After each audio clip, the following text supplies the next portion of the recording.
Good morning. Today we're starting chapter 18, which is the hierarchy of intersection control. The presentation outline, we're going to start with a little bit of introduction of what are the three control levels that we're going to go through, and then we're going to spend most of the time talking about the three levels of control. Level 1, which is the basic rules of the roads, and then moving to levels 2 control, which is having now a yield or stop sign control, all the way to level 3, which is the most complicated way of controlling the intersection, which is now having a traffic control signals. As we all know, at any intersection, a typical intersection of a two-way streets like this, we're having 12 legal vehicular movements. As we could see here, we have 12 different movements that the vehicle can take at this intersection. So we're having 4 through movements and 4 left turns and 4 right turns. So 4 times 3, those are the 12 legal vehicular movements. On top of this, we also have 4 legal pedestrian crossing movements, as you could see from the 4 sides of the intersection. So total we have 16 movements happens at any two-way street intersection, and therefore there is many potential conflicts are created where vehicles and pedestrians paths try to occupy the same physical space at the same time. So based on the 12 vehicular movements and the 4 pedestrian movements, you would see that there is a total of 16 potential vehicular crossing conflicts. We have 4 between through movements from the 2 streets. We have 4 between left turning movements from the 2 streets. We also have 8 conflicts between left turning movements and through movements from the 2 streets. On top of this, there are also 8 vehicular merge conflicts as right and left turning vehicles merge into the through flow at the completion of their desired maneuver. On top of this, too, we have pedestrian, which is going to add additional potential conflicts to the whole mix. So out of all this, now we try to see what would be our task as a traffic engineer in this intersection. So the traffic engineer task would be mainly to control and manage these conflicts in a manner that really try to ensure safety first, and also we try to provide an efficient movement through the intersection for both motorists as well as pedestrians. So to do this, we need to have the understanding that there are 3 basic levels of control that can be implemented at any intersection. Level 1 is basic rules of the road. Level 2, which now when things start to be more sophisticated, we now are having assignment of a right-of-way using yield and stop signs, all the way to the level 3, which is the most sophisticated level. Now we have to have traffic signalization. There are 2 major factors that really affect the driver's ability to avoid those conflicts. First is drivers must be able to see a potentially conflicting vehicle or pedestrian in a good time to implement an avoidance maneuver. So basically I'm trying to say we have to have an enough sight distance for any driver to make sure that now they are not going to have that conflict. The other factor that also affects drivers' ability to avoid such conflicts is the volume. The volume levels, or the amount of traffic that exists, must present a reasonable opportunity for a safe maneuver to take place. And that can be accomplished by having a good assessment of the demand intensity. If we have too much traffic, then the potential to have more conflicts is higher, and therefore, as we will be able to see, the levels of controlling the intersection is going to rise from level 1 to 2 all the way to 3. So let's start with level 1 control. Level 1 control is basically it's general basic rules of the road. We apply those rules of the road at any intersection where the right-of-way is not explicitly assigned through the use of traffic signals, stop signs, or yield signs. In fact, these rules are spelled out in each state's vehicle and traffic law, and drivers are expected to know them by the time they start driving. In the absence of control devices, like in level 1, the driver on the left must yield to the driver on the right when the vehicle on the right is approaching in a manner that may create an impeding hazard.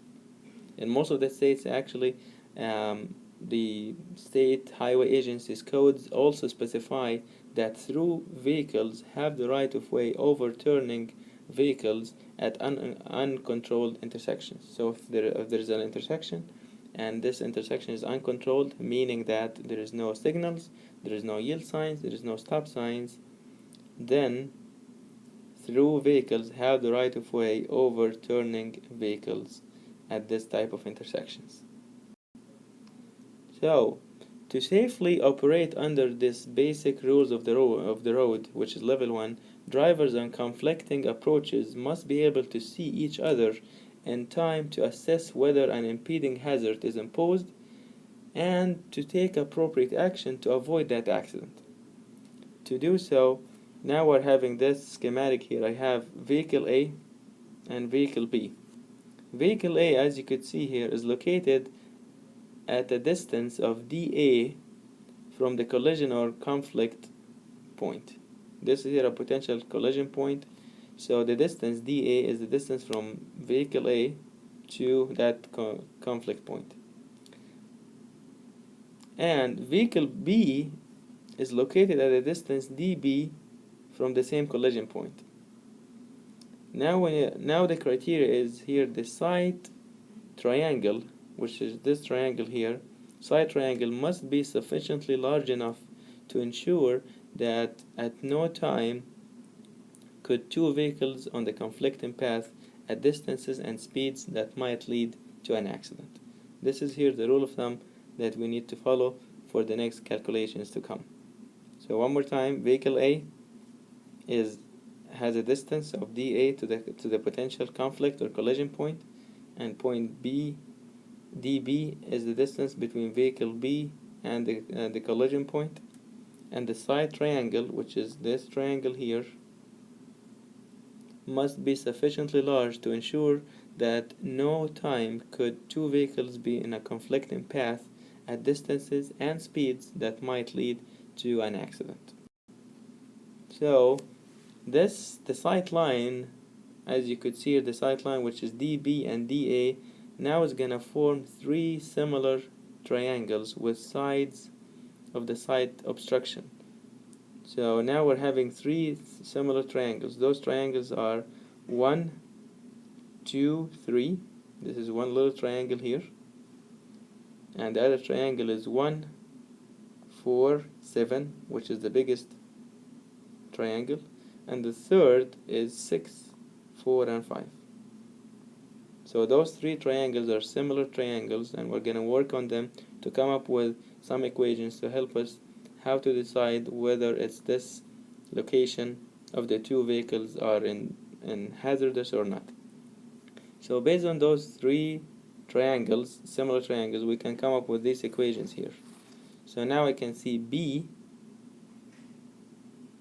which is this length here, the length from 1 to 2, B over dB minus A. This is dB, and A is this distance here from the vehicle A to the side of the wall. So dB minus A is going to give us this length, which is from 2 to 3. So the distance B over dB minus A has to equal to dA over dA minus B, which is this length here, 6 to 5, over A. So basically now we're trying to do two similar triangles. B over this distance equal the longitudinal distance over the horizontal distance again. So from these two triangles, now we can come up with an equation to get what's dB, because really what I'm trying to look for is this distance, dB. dB, as we're trying to define, dB is the distance from vehicle B to the collision point. How about point A and point B again? The distance A is the distance from a driver position in vehicle A to the side obstruction measured in parallel to the path of vehicle B, while distance B is now vice versa. Distance B is the distance from driver position in vehicle B side obstruction measured parallel to the vehicle A. So that's the distance here.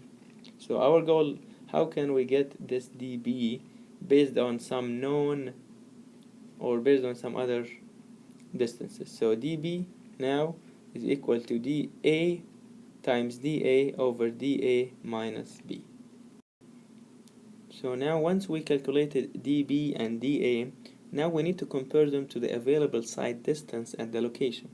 So the American Association of State Highway and Transportation Officials handbook, which is the AASHTO, suggests that to ensure safe operation with no control, that means with no yield sign or stop sign, both drivers should be able to stop before reaching the collision point when they first see each other. What does that mean? In other words, that both dA and dB should be equal to or greater than the safe stopping side distance at the points where visibility is established. So if you recall, this is this equation we talked about it last semester. This is the safe stopping side distance.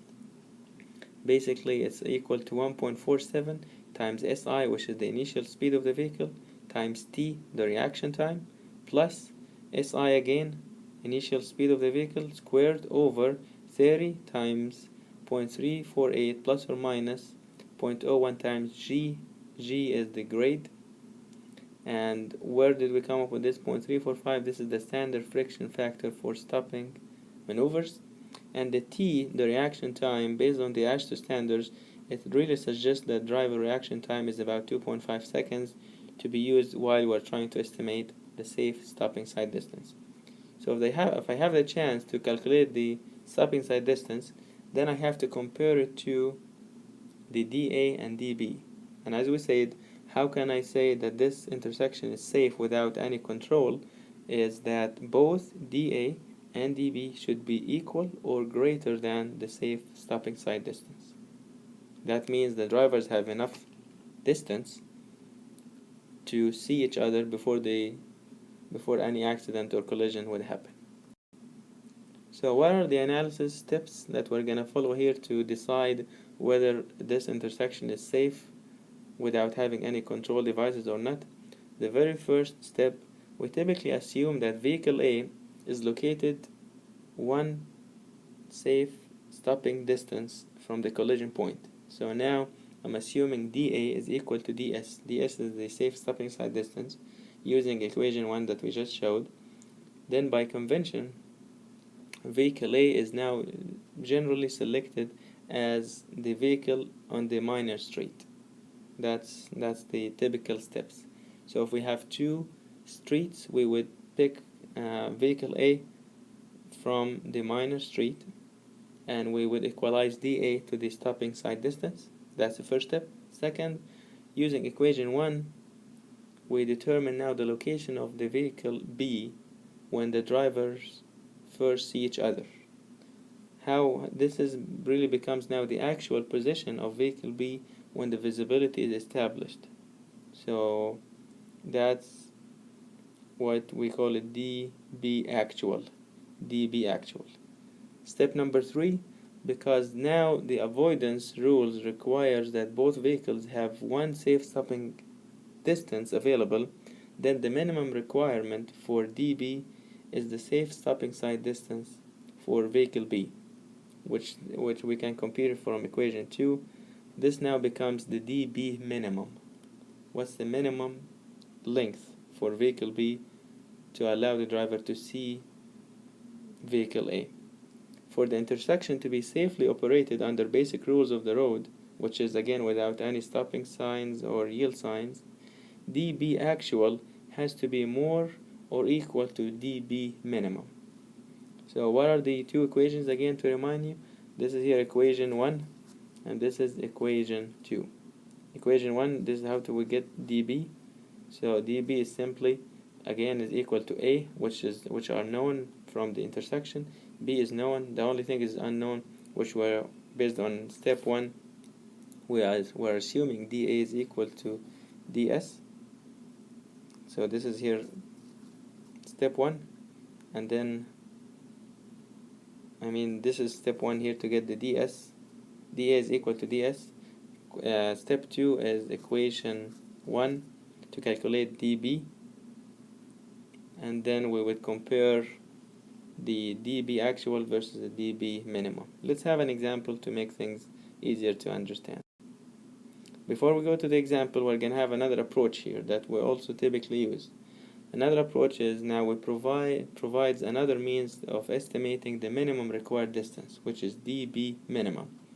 To avoid collision from the point at which visibility is established, vehicle A must travel 18 feet past the collision point in the same time that vehicle B travels at a point 12 feet before the collision point. Those are numbers that were again based on research, and they are recommended by the AASHTO.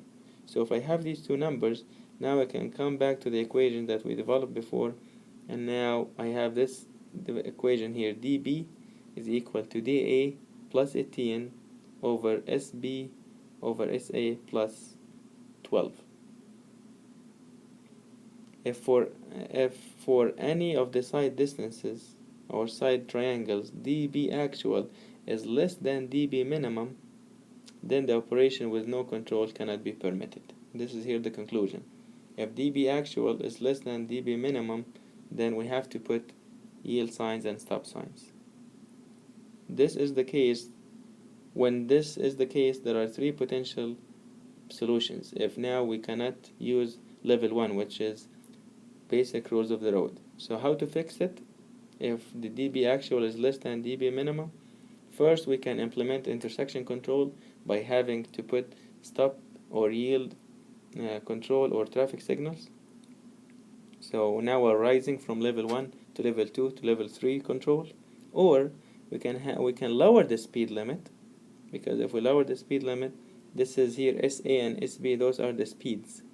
If we lower the speed limit of the major street to a point where the side distance is adequate.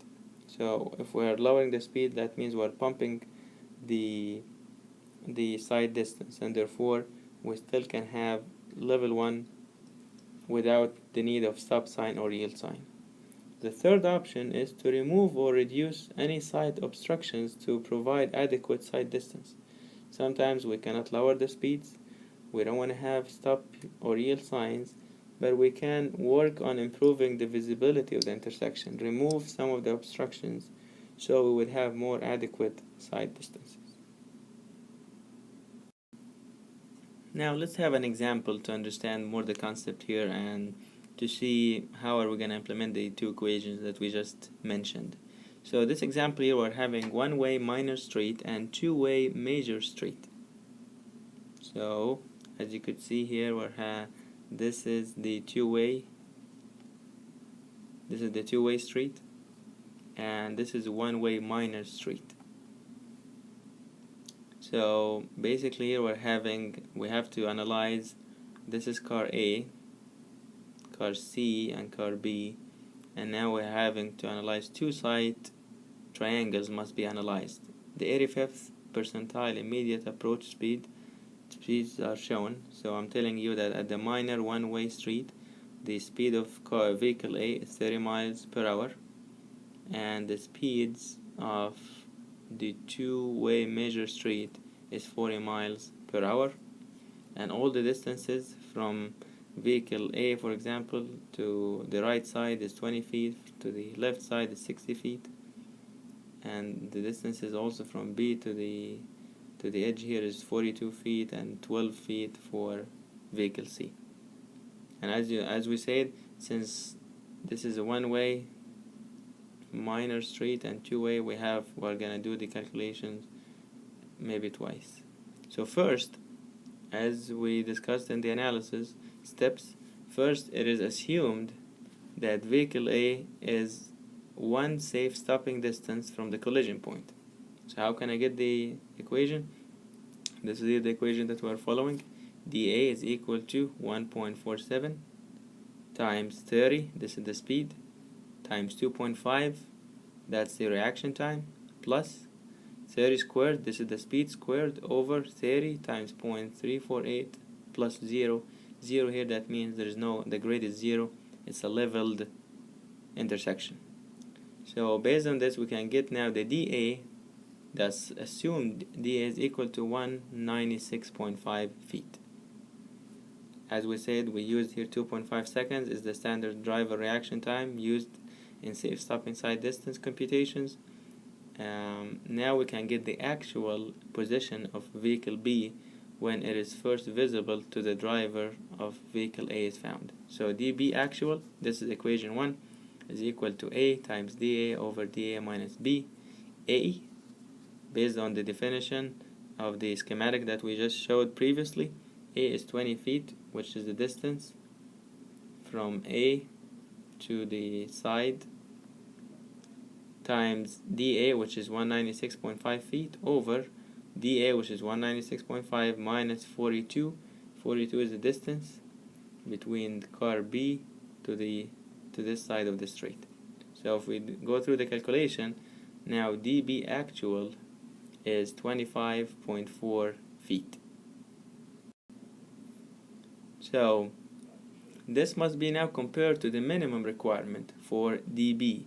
So dB minimum, now we can do the same thing, 1.47, this is the constant, times 40.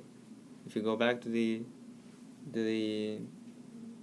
schematic, you're gonna see that's the 40 times 2.4.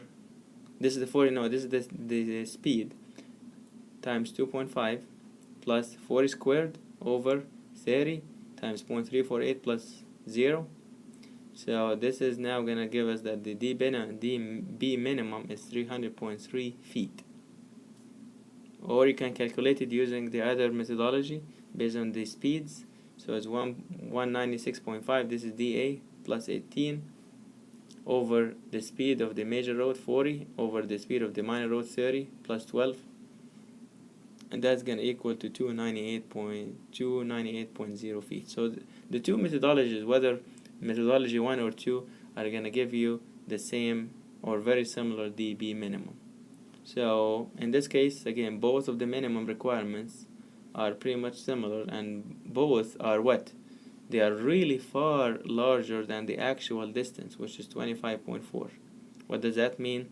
That means the site triangle between vehicles A and B fails to meet the criteria for safe operation under basic rules of the road. So to sum up what we did, we got dA, and therefore we were able to calculate dB, and then from dB, now we need to calculate the dB minimum, which is 300 feet roughly. dB minimum is 300 feet, while in reality it's just 25 feet. And again, this is not enough, and therefore we have to fix this intersection. We cannot depend on level 1 control, which is just simply basic rules of the road. We have to have a yield sign, stop sign, or maybe a traffic signal, or lower the speeds, or remove some of the obstructions to improve the side distance of the intersection. Okay, now we're gonna move to level 2 control. Assume that you cannot improve the side distance, or you cannot lower the speed, so you have to put a yield and or a stop control, which is level 2. So the MUTCD manual gives some guidance as to what are the conditions for which imposition of a stop or yield control is justified. Table 18.1 in your textbook here shows you what we call now warrants, or what are the conditions for using two-way stop or yield control at an intersection. So first, it defines that stop or yield signs should be used at an intersection if one or more of the following conditions exist. Those are the warrants or the conditions that if we have one of those cases available, then we have to use two-way stop sign or two-way yield control signs. The very first condition is if we have an intersection of less important road with a main road where application of the normal right-of-way rule would not be expected to provide reasonable compliance with the law. So this is exactly what we just what we saw in the previous example. If we do not have enough distances, if we do not have enough side distance, then this would be one of the conditions to have a yield or a stop sign. The other condition is if we're having a street entering a designated through highway. So if we're approaching a highway, for example, entrances of highways, we tend to see a stop sign or a yield sign. So this is another place where we have to have those. Another condition for having a two-way stop sign or a yield control sign at an unsignalized intersection within a signalized area. In so many cases we tend to see several intersections that they are signalized. Among this area there will be one or two intersections that they are unsignalized. We don't need signals. The traffic at those intersections are much lower, but we have to have a minimum of stop or yield control signs at those locations. We cannot just move from level 1 to level 3 in the same area. So if you have pretty much all the area is covered by, or all the intersections at this area is covered by a level 3, which is traffic signals, I cannot allow some of the smaller intersections to have lower level 1. We can lower the level of control from level 3 only to level 2, which is a yield or a stop sign. When it comes to two-way stop control, which is the most common form of level 2 control, those are the warrants now for stop signs in general. So again, it's gonna be now more or less reading off of this is from the MUTCD. Very interesting and very important to know what's the rules here. So table 18.2 shows you the warrants for a stop sign. So at intersections where a full stop is not necessary at all times, consideration should first be given to using less restrictive measures such as a yield sign. So the MUTC is telling us really we don't want to go to a stop sign. We would like to have first a yield sign. If not, then we have to move to the stop sign. So the use of a stop sign on the minor street approaches should be considered if engineering judgment indicates that a stop is always required because one or more of the following conditions are happening. So now MUTCD is giving us some of the cases where we have to use a stop sign, at least on the minor street. First condition is the vehicular traffic volumes on the through street or highway exceeds 6,000 vehicles per day. So it's merely related to the volume, the amount of traffic volume, the daily volume that we see. If we're exceeding 6,000 vehicles per day, this is going to govern this intersection need to have a stop sign. The other condition is if we have a restricted view exits that require road users on the minor street approach to stop in order to adequately observe conflicting traffic on the through street or highway. While the third condition for having to have a stop sign, if a crash records indicate, so now we're relating it to an accident records. If the crash or accident records indicate that 3 or more crashes that are susceptible to correction by installation of a stop sign have been reported within 12-month period, or that 5 or more such crashes have been reported within 2 years period. Such crashes include right angle collisions involving road users on the minor street approach failing to yield the right of way to traffic on the through street or highway. So basically, once we are having repetitive history of accidents at this location, this is gonna govern. Now we need a stop sign at this location.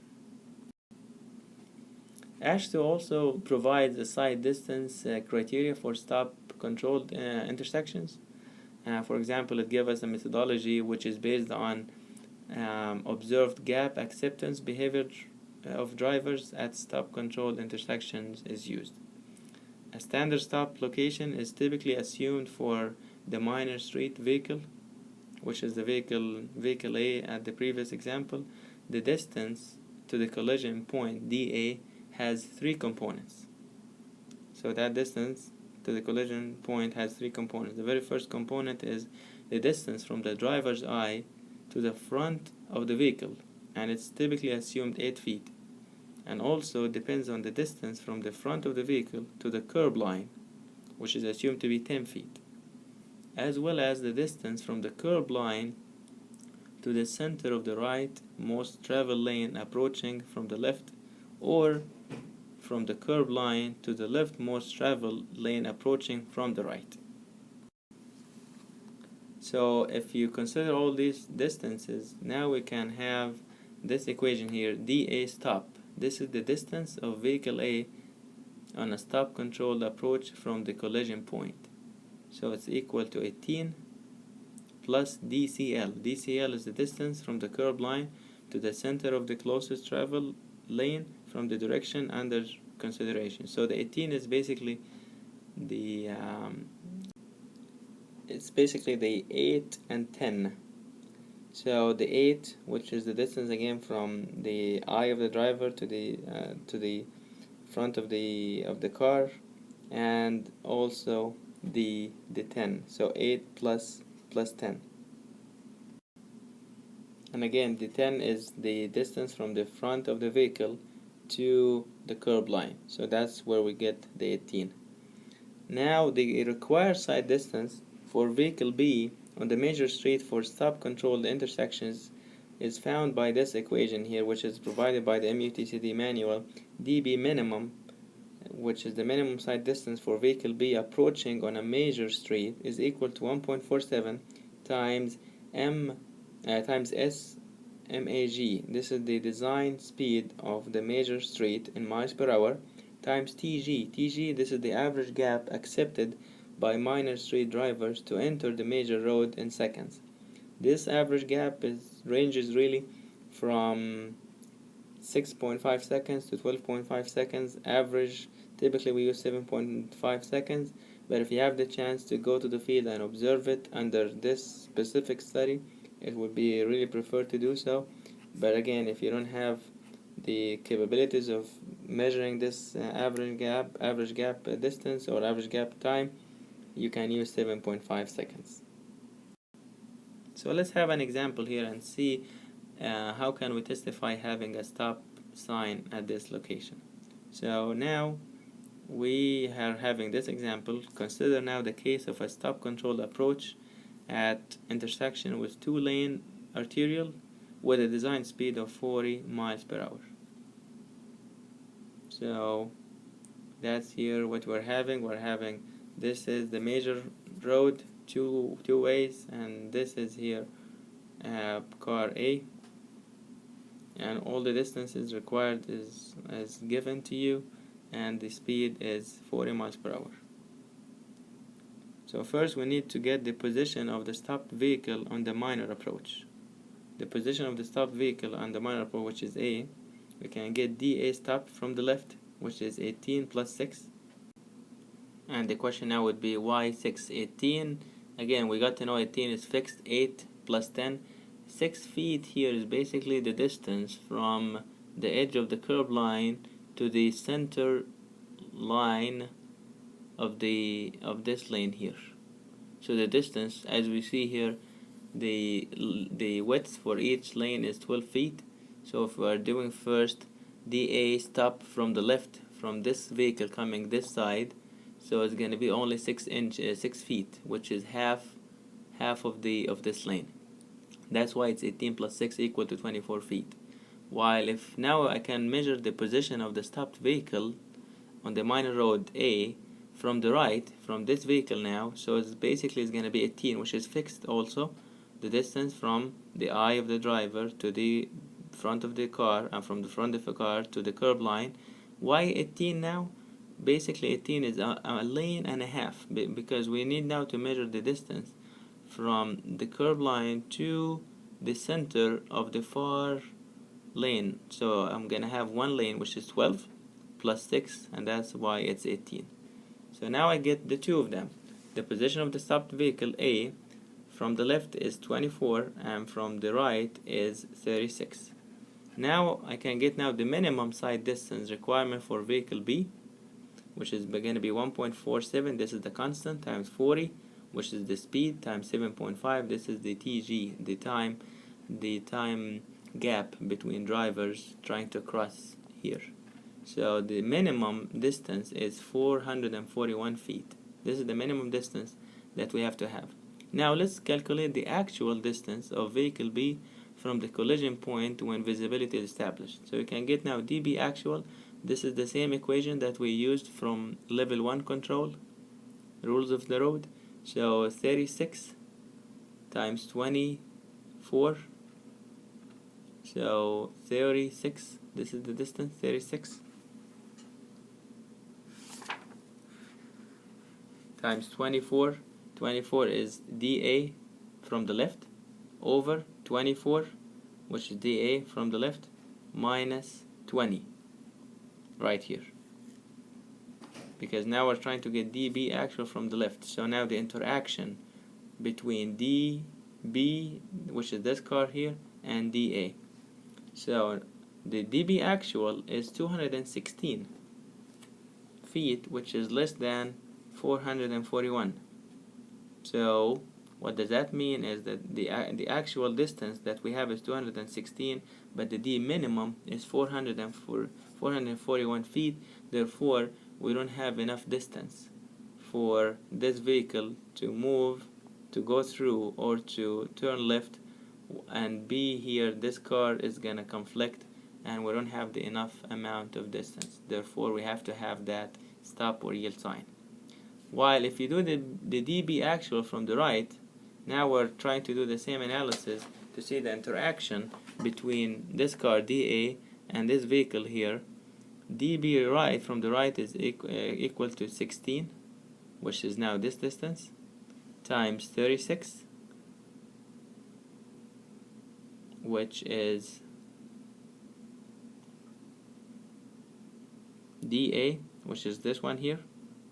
So 16, this distance, 36 is dA stop sign, over 36 minus 35, which is this distance. How to get these numbers again? Please review equation 1, 18.1. dB is always equal to what? A times dA over dA minus B. So in this case, now the dB actual for this car here compared to A, the dB is 576. So we have availability. The actual is 576, which is higher than the dB minimum. So what does that mean? In the case of a major street vehicle B approaching from the left, there is not sufficient side distance to meet that criteria, while the side distance for vehicle B approaching from the right meets the criteria. So it is really possible sometimes for dB actual to be negative just due to the calculation, and this is just indicating that no side obstruction from the direction is analyzed. Where the stop sign side distance criteria is not met, we need now to work on the speed limits that has to be reduced to a level that would allow appropriate side distance to the minor street, or we can also work on removing or cutting back of the side obstructions. What are the when it comes to the yield signs, what are the warrants for the yield signs? Those are the ones which are in table 18.3. A yield sign assigns right of way to the major uncontrolled street. In fact, the yield sign, it requires vehicles on the minor approach to slow and yield the right of way to the major street vehicle approaching at a distance and speed that would present an impeding hazard to the minor street vehicles.